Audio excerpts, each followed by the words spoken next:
So the trend in 2020 has become, let's have a flagship phone, let's have a pro flagship phone, and then let's have an ultra flagship phone. Essentially to get people who would have previously spent $1,000 to now spend $1,400. We've had one from Huawei, we've had two from Samsung, and now you're looking at Xiaomi's, the Mi 10 Ultra. So this is the retail box, and I usually use the way that a phone is presented as a rough gauge on how much the company cares about it. So in this case it seems quite a lot, which makes sense because this Mi 10 Ultra is also Xiaomi's way of celebrating their 10th anniversary. Yes, Xiaomi is only 10 years old.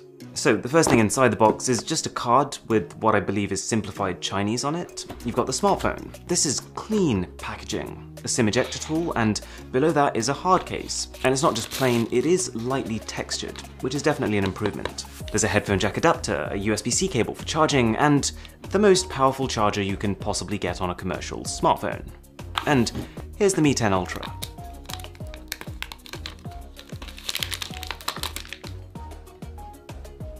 Ooh, also, alongside the phone, they've dropped some pretty high-grade accessories with it. There's the official case, which feels like a nice quality carbon fiber material. There's a car charger, which I wouldn't normally care about, but this tiny thing can deliver a total of 100 watts of power. And then the wireless charger, to take advantage of the frankly ludicrous wireless charging speed of this phone. It's not cheap, but this feels super premium. And then, finally, in a slightly different direction, a wireless charging pad, which actually just has one charging coil, but here's the kicker. It moves to locate right underneath your phone, wherever you put it on the pad. Very cool concept. In practice, it's kind of loud and a little bit rattly. So, to really deserve the title of Ultra, I feel like a phone needs to have a spec sheet that makes you gulp. And this has that. In fact, in some ways, this is the most impressive spec sheet on a phone ever. A 6.67-inch 120Hz 10-bit colored display, a quad camera setup with dual 8K video and 120 times zoom. And to make this a little sweeter, this camera system has been ranked by DxOMark as the best in the world. A 4,500 mAh battery paired with Qualcomm's new Quick Charge 5 tech, which gives it 120 watt charging. It has 50 watt wireless charging, and for some perspective on that figure, that is twice as powerful as the Galaxy Note 20 Ultra's wired charging. And finally, a Snapdragon 865 chip, up to 16 gigs of the fastest LPDDR5 RAM, 512 gigs of the fastest UFS 3.1 storage, all cooled with liquid cooling, 6 stacks of graphite and graphene. It also happens to be the highest scoring phone on Antutu benchmark in the world, with 660,000 points. Okay, I'm interested. So this is an ultra impressive spec sheet, it's an ultra expensive phone, but wait a second, it starts at $760. Excuse me? I had to double check, I had to triple check, and yeah, sure enough, the converted Chinese price of this phone is $760. So even if for argument's sake we say $800, it has basically flipped the entire convention of an Ultra phone on its head. It costs less than Samsung's base normal Galaxy S20. So what's the catch? Oh, and if you're enjoying this video, by the way, a sub to the channel would be tremendous. Well, it doesn't look like they've cheaped out on the design. Although it has taken a very different direction to Samsung and Huawei's offerings, it does look just as excessive and ultra. And the camera module, while I don't think it's the prettiest, does look badass. It does look like it means business. But I will say this, I didn't quite realize how big the cameras would be until I actually picked the phone up for myself. You know, like the Galaxy Note 20 Ultra, that phone has a huge camera bump, but even that sits in the top third of the phone. This comes down almost halfway, which means that whatever hand I'm holding it in, fingers touch it a lot, especially if you're gaming. It's kind of a shame because the shape of the phone is super comfortable. It would have really benefited from a matte finish and cameras that perhaps go horizontally across. Although using a case does help quite a lot with both of these issues.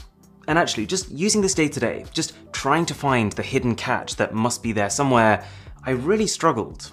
It loads games and apps quicker than I think any Android I've ever used, and I've been using this as my COD mobile machine, because it can play the game at 60 frames per second on the highest possible settings.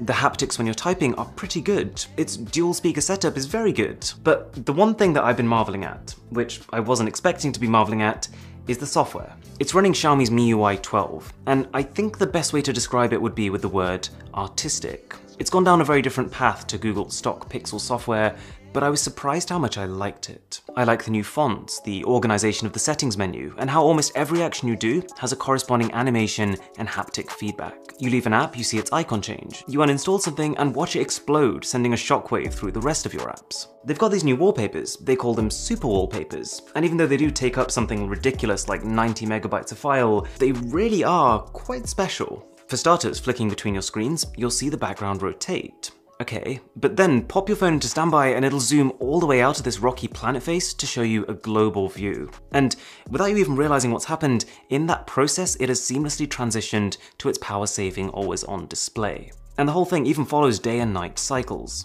Plus, I think Xiaomi have been really clever with the fingerprint scanner that sits just under. It's not the fastest, but when you place your finger on it, you feel like a soft vibration that then ramps up in intensity. When you first put your finger on, there's like a gentle whir, and then that slowly builds until it pops when you unlock the phone. In a weird kind of way, it feels like you're powering up your very own supercar. And because of the way they've done it, you don't notice the time taken as much. The main obvious downside is that there's just heaps of bloatware here, but you can remove almost all of it.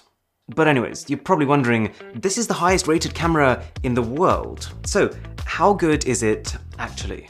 We've got 4 cameras, starting with the ultra-wide. And fun fact, this is the widest camera I've ever used, with a 128-degree field of view compared to 120 on Samsung's. And as well as being more dramatic, it's also more detailed. The only caveat being that 20% of the time when I take it out and was ready to shoot something, I would find out that it's super blurry because I'd accidentally covered it in fingerprints. We've then got the main camera, which is actually a custom-engineered 48-megapixel sensor. Credit where due, that number isn't doing it much justice. We actually see a lot of phones, even mid-range phones, with 48-megapixel sensors, but the important takeaway is that most of those are very small, whereas the one on this phone is actually larger than the 108-megapixel main camera of the Note 20 Ultra. It shows. Photos are exceptional. Actually very reminiscent of the Huawei P40 Pro camera, aka my favorite phone camera of the year so far. The colors are spot on, more natural than Sammy, and the photos are just very detailed with almost zero noise. Oh yeah, and the dynamic range is crazy good, even more noticeable if you drop it side by side with the Galaxy S20 Ultra. I would use the Note 20 Ultra, but technically we're not allowed to share camera samples from that phone till the 18th, so S20 Ultra it is. Now, the one Achilles heel of this camera is that just as Samsung fixes its year-long focusing issues by introducing laser autofocus on its Note, Xiaomi starts the trend again.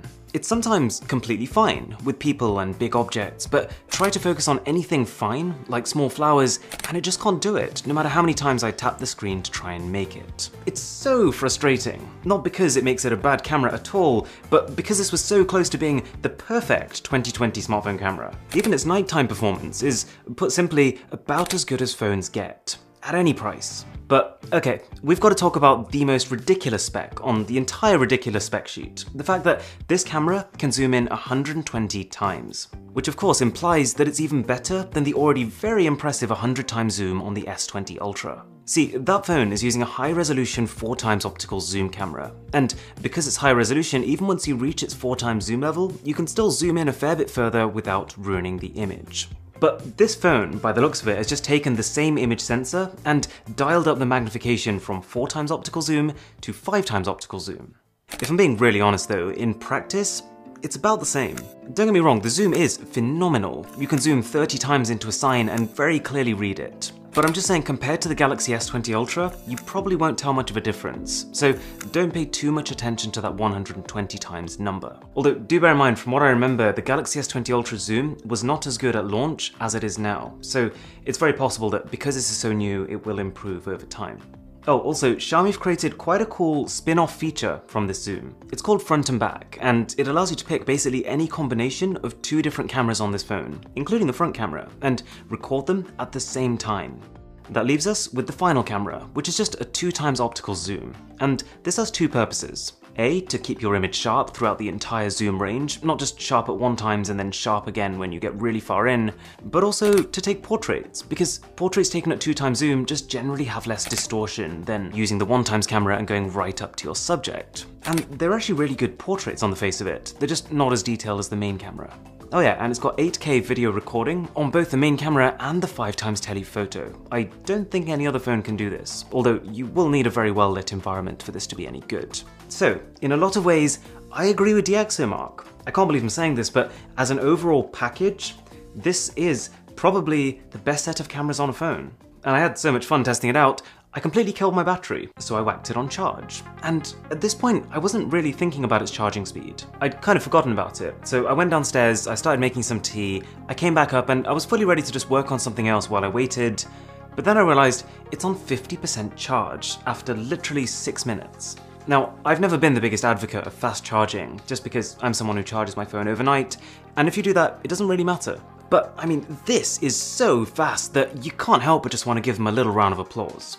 Practically speaking, I think to make it work they've had to split their one battery into 2 separate cells, which probably means that you are trading some potential capacity for this ridiculous charging speed. But the battery is good enough. I did spend a full day using it hard, and it survived. So, at this point, you're kind of looking at this phone thinking, have Xiaomi cheated? Did Xiaomi just rob a bank and they're now subsidizing the price of their own phones? Because, I'll tell you now, as much as I tried, I didn't find one huge gap here, one big caveat that would explain how it's so much more affordable. But there are a few things that you should bear in mind. While it does go up to 16 gigs of RAM and 512 gigs of storage, the base model sits at a pretty uninspiring 8 GB plus 128, which is about par for the course for a $700-800 phone. There's also the fact that if we say the Galaxy Note 20 Ultra's display is an A+, then this would be an A-. It still has a 120Hz refresh rate, which is brilliant, but it isn't adaptive, which means it can't adjust its refresh rate to match the application you're in, like the Note can. Plus, this is only a Full HD Plus panel versus Quad HD Plus. It's not an issue for me, I've been using my Note on Full HD anyways, but it is a noticeable missing feature. And on paper its brightness should be lower too, but in practice I couldn't really tell the difference. I guess the biggest pain point is availability, because this is a China-only phone. So if you wanted it, you've got to import it, you've got to do a little bit of fiddling to get Google Play services working, and if you want to get rid of Xiaomi's bloatware, you might have to start switching to a third-party launcher. But to be fair, once you've done all that, it works perfectly. I've been using this all day, I'm getting 4G, 4G+, and it's a brilliant phone. Unlike most Ultra phones, which we knew were going to be announced like literally months before they were, I didn't know about this phone until I had an email asking if I wanted to test one. But as low-key as the launch was, it doesn't change the fact that this is the first luxury phone that I would genuinely class as brilliant value for money. If you enjoyed this video, a sub to the channel would be phenomenal. My name is Aaron, this is Mr. Who's the Boss, and I'll catch you in the next one.